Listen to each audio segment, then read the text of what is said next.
सिंधुदुर्ग जिल्ह्यात सुवासिक सुरंगीच्या हंगामाला सुरुवात झाली असून सध्या बाजारात सुरंगीच्या कळ्यांना प्रति किलो 600 ते 800 रुपये इतका उच्चांकी दर मिळत आहे।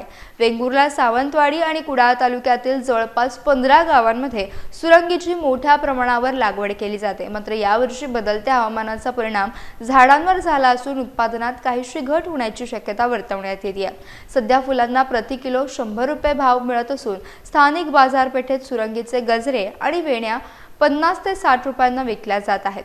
सुरंगीचा उपयोग प्रामुख्याने सुगंधी साबण, अत्तर, सौंदर्य प्रसाधने आणि नैसर्गिक रंग बनवण्यासाठी मोठ्या प्रमाणावर केला जातो।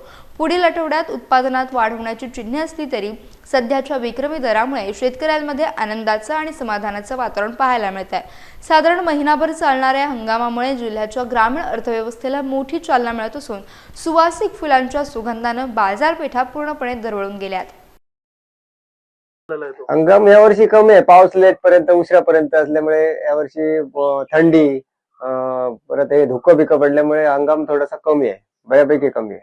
प्रामुख्याने हंगाम कधी सुरू होतो या सुरंगीचा? फेब्रुवारी 15च्या आसपास चालू होतो, तर मार्च 15 पर्यंत टिकतो तो। तसं पाहिलं असेल तर आत्ताचा हंगाम जो सुरू झाला त्यामध्ये कशा प्रकारे दर किंवा रेट कसे आहेत विक्रीसाठी? आता ह्या वर्षी जो हंगाम चालू झालाय त्याच्यात साधारण एक 650-600 पर्यंत रेट चालू आहे। प्रामुख्याने कशाला, फुल की कळी? कळी चांगली कळी असली तर एकदम A1 एक नंबर जर माल असला ना तर 800 पर्यंत पण भाव आहे। पण एक नंबर माल मिळत नाही आम्हाला, कारण कसं माहितीये ते उष्णता पडली तर ते फुलून जातात लवकर, एक 4-5 दिवसात। त्याच्यामुळे एक 600 रुपयाचाच मिनिमम आम्हाला रेट मिळतो। कशासाठी प्रामुख्याने या सुरंगीच्या फुलांचा वापर करतात? फुलांचा वापर आता काही महिला गजऱ्यांसाठी पण करतात, गजरे करून त्याचे विकतात आणि साबणासाठी, सेंटसाठी असा वापर त्याचा करतात चांगल्यापैकी।